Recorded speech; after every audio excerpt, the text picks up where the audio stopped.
जब सास ने खा ली हंसने वाली दवा। कुसुम अपनी बहू सुरभि और बेटे ऋतिक के साथ रहती थी। कुसुम के पति सुरेश काम के सिलसिले में अक्सर शहर से बाहर ही रहते थे। एक दिन वो अपने घर आए और कुसुम के लिए बहुत सारी दवा लेकर आए। भाग्यवान, कहाँ हो तुम? अरे आ गए आप।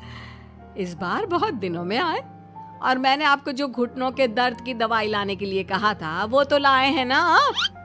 हाँ, तुमने जो भी कहा था वो सारी चीजें ले आया हूँ। बस अब एक गिलास पानी तो पिला दो। सुरभि,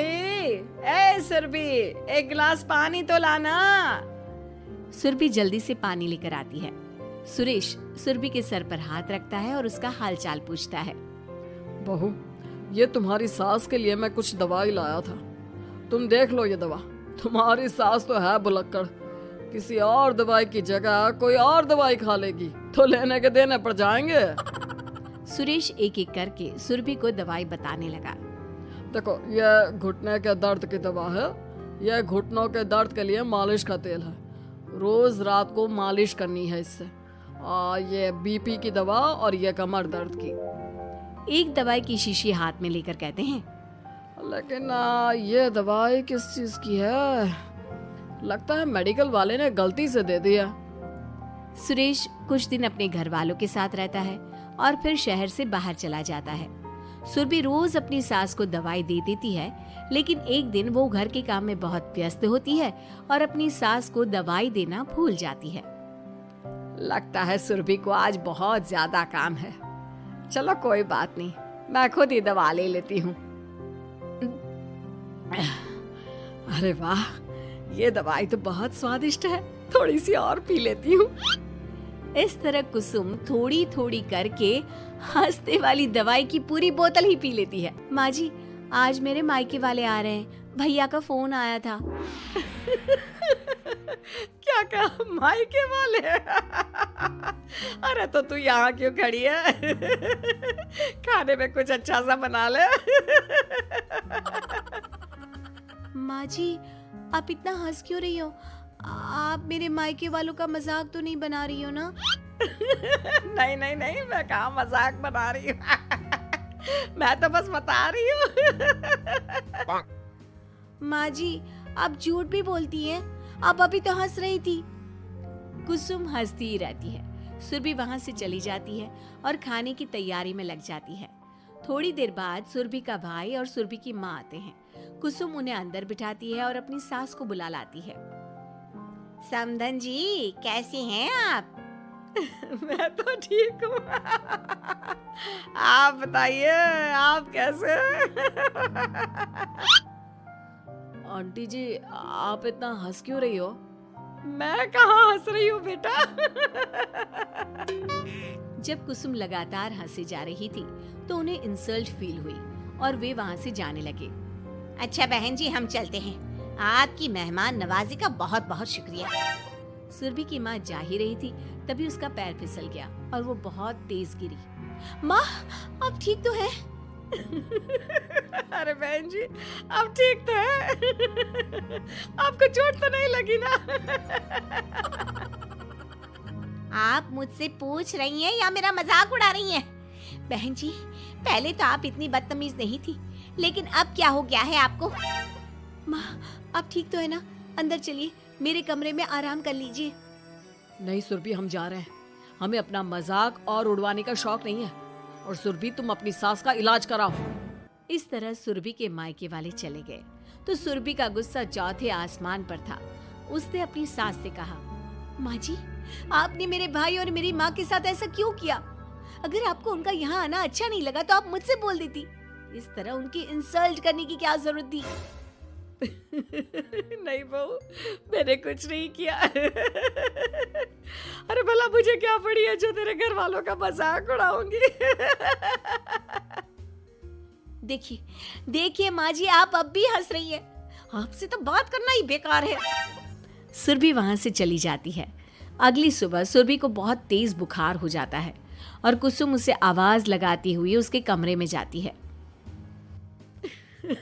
सुरभि, सुरभि, क्या हुआ?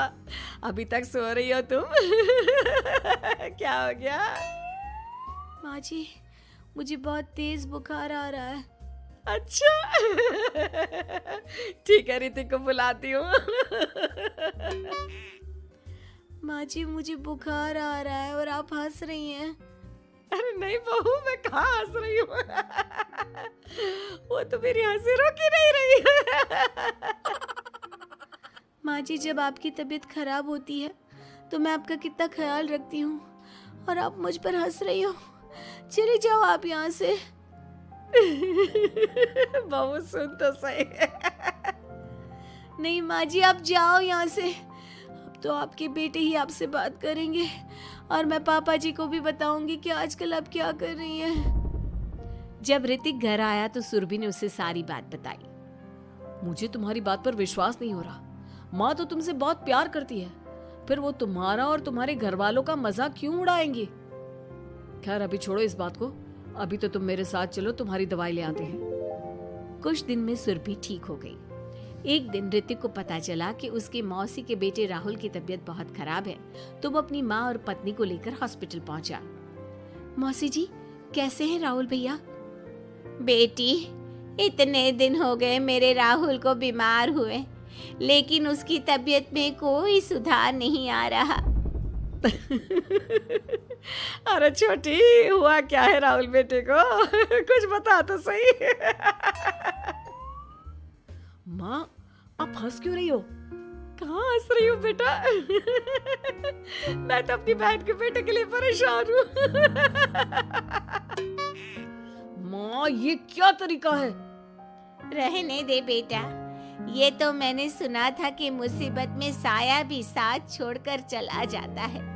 आज मैंने देख भी लिया। अरे नहीं बहन, मैंने ऋतिक और राहुल में ना कभी कोई फर्क नहीं किया। फर्क तो दिख रहा है कुसुम दीदी। अगर आपके बेटे की तबीयत खराब होती तो आप ऐसे हंसती क्या? ऋतिक बेटा, ले जा अपनी माँ को यहाँ से। ऋतिक बहुत गुस्से में अपनी माँ से बात करने लगा, लेकिन कुसुम तो सिर्फ हंसे ही जा रही थी। ऋतिक ने अपने पापा को फोन करके बुलाया और उन्हें सारी बात बता दी। बेटा, तेरी माँ तो अपने घर वालों से बहुत प्यार करती है और वो बहुत समझदार है। वो ऐसी हरकत कभी नहीं कर सकती।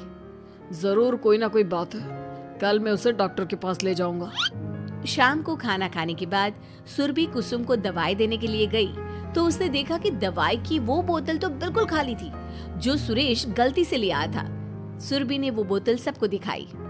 अरे, ये दवाई तो गलती से आ गई थी और मुझे तो पता भी नहीं कि ये किस मर्ज की दवाई है। कुसुम, क्या तुमने ये दवाई पी थी? हाँ जी, एक दिन जब वो काम में लगी थी ना तो मैंने ये दवाई पी कर देखी थी। मुझे दवाई बहुत स्वादिष्ट लगी तो मैंने सारी पी ली। माँ, आपको दवाई स्वादिष्ट लगी? अरे आप भी बच्चों जैसी बात करती हो। ऐसे कोई भी दवाई नहीं पीनी चाहिए, इससे कोई बड़ा नुकसान भी हो सकता है। मैं अभी डॉक्टर से पूछ कर आता हूँ। ऋतिक डॉक्टर के पास गया और कुछ देर में वापस घर आकर सबको बताया। माँ ने जो ये दवाई खाई है ना, ये हंसने वाली दवाई है और माँ ने एक साथ बहुत मात्रा में दवाई खाई है तो इसका असर थोड़े समय तक तो रहेगा। उसके बाद माँ बिल्कुल ठीक हो जाएगी। अच्छा हुआ जो तू डॉक्टर से पूछ कर आया, नहीं तो हंसते हंसते मेरा पेट ही दुख गया है। तुम जब तक पूरी तरह ठीक नहीं हो जाती घर पर ही रहना और घर पर कोई मेहमान आए तो उससे बात मत करना। आप ठीक कह रहे हो, मैं ऐसा ही करूंगी। अब मैं बिल्कुल हंसूंगी। कुसुम की बात